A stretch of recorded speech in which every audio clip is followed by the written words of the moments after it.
మత్తయి సువార్త 1:22 మనం చూసినట్లయితే కన్యక గర్భవతి కుమారుని కన్ను, ఆయనకి ఇమ్మానుయేలు అని పేరు. చూసారా, ఆయనకి ఏం పేరు పెడతారు? కన్యక గర్భవతి.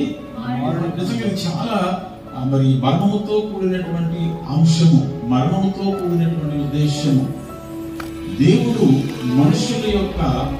మనుషులను రక్షించుటకు, మనుషులను ప్రేమించుటకు మానవ రూపంలో వచ్చినటువంటి దైవ కుమారుడు కదా.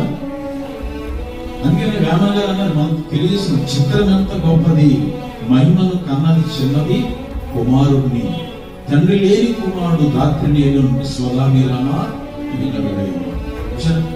చిత్రం ఎంత గొప్పది, కన్యక గర్భవతి కుమారుని కన్ను అని బైబిల్ రాస్తే వేమన గారు అదే సత్వంలో రాసుకుంటున్నారు.